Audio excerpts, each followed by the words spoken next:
Chemical kinetics के नए lecture में आप सभी का पुनः स्वागत।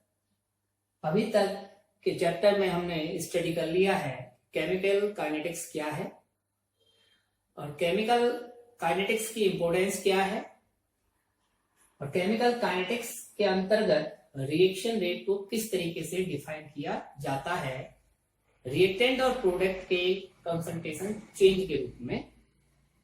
आज हमारे जो सब टॉपिक हैं वो है एवरेज रेट और इंस्टेंटेनियस रेट।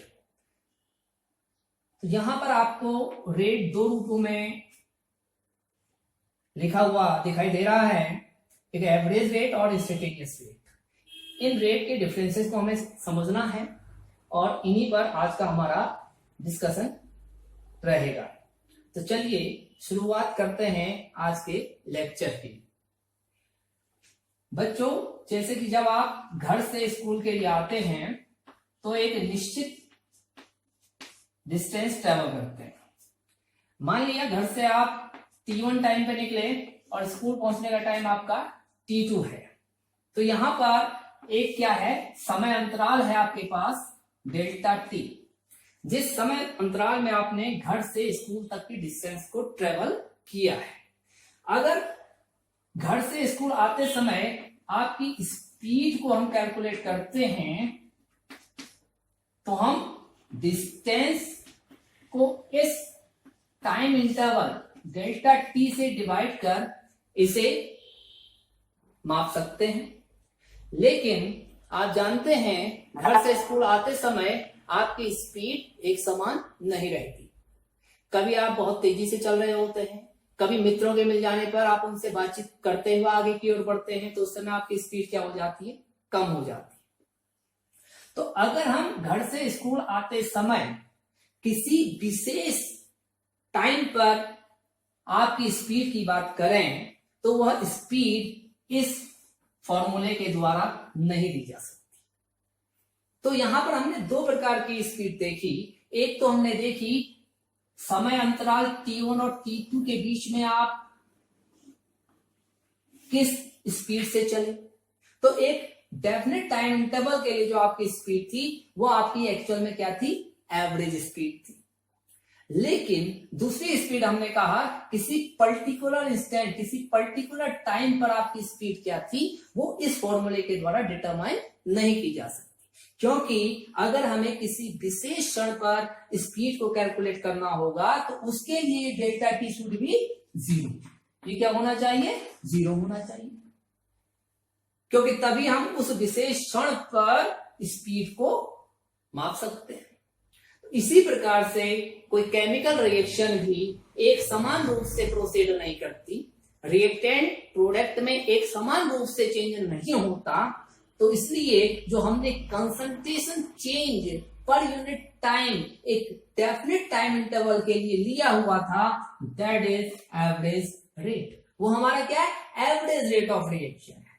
तो क्लियर हो गया आपको।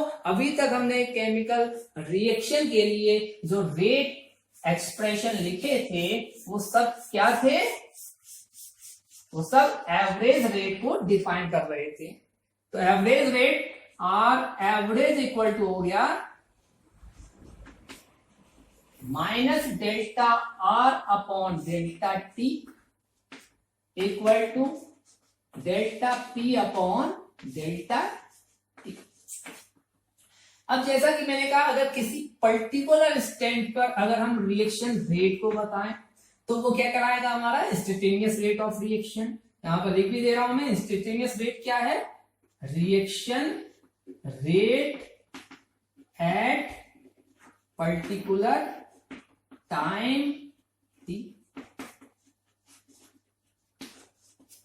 अब किसी पर्टिकुलर टाइम टी को कैसे मेजर किया जा सकता है। अगर आर एवरेज में डेल्टा टी एक बहुत स्मॉल चेंज हो तो आर एवरेज उस दशा में किसमें कन्वर्ट हो जाएगा, इंस्टेंटेनियस रेट ऑफ रिएक्शन में कन्वर्ट हो जाएगा। तो हम लिख सकते हैं आर इंस्टेंटेनियस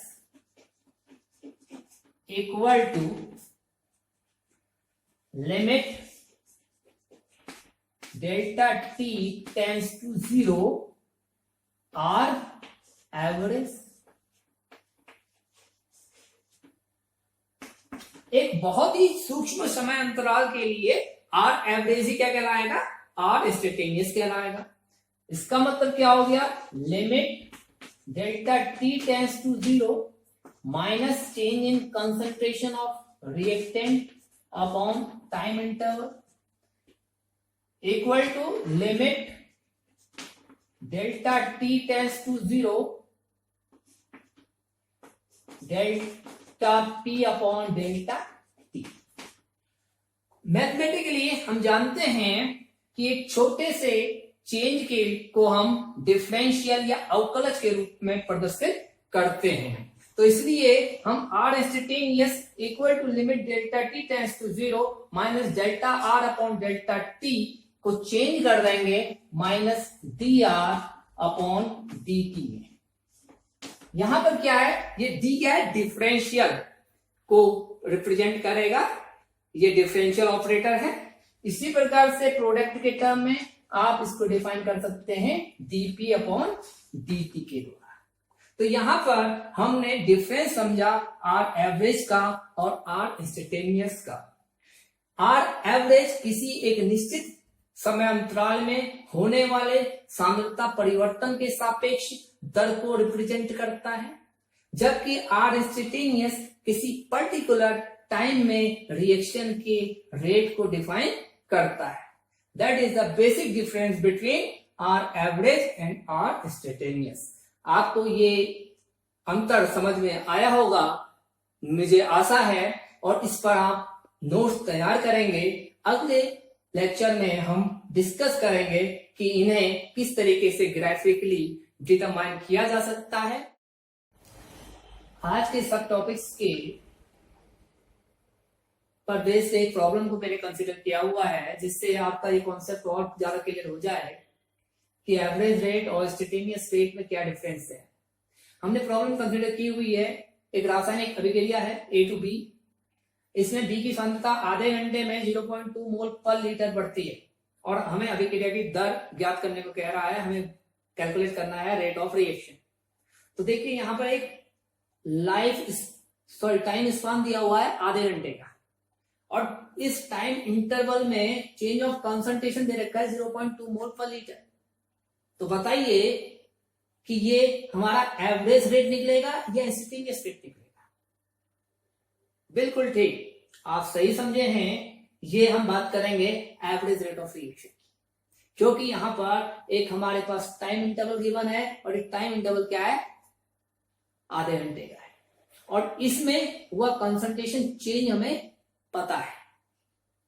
तो अब हम इसे इजीली कर सकते हैं। तो यहां पर हमारा जो अभिक्रिया की दर निकलेगी वो आर एवरेज निकलेगी, और आर एवरेज इक्वल टू क्या होता है, बी क्या है, प्रोडक्ट है, और प्रोडक्ट के लिए क्या होता है, delta P upon delta T.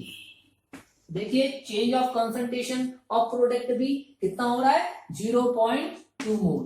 तो 0.2 हो गया अपॉन डेल्टा टी, ये टाइम इंटरवल कितना है, आधे घंटे का है, तो 1/2 हमने लिख लिया, इक्वल टू हो गया 0.2, ये 2 ऊपर आ गया, अपॉन 1 इक्वल टू 0.4 मोल पर लीटर।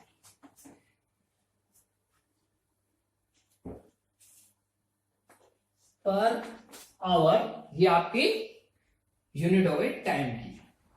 हमने इस न्यूमेरिकल प्रॉब्लम को केवल ये एक्सप्लेन करने के लिए कंसीडर किया हुआ था कि आप एवरेज रेट और इंस्टेंटेनियस रेट के अंतर को समझ पाए।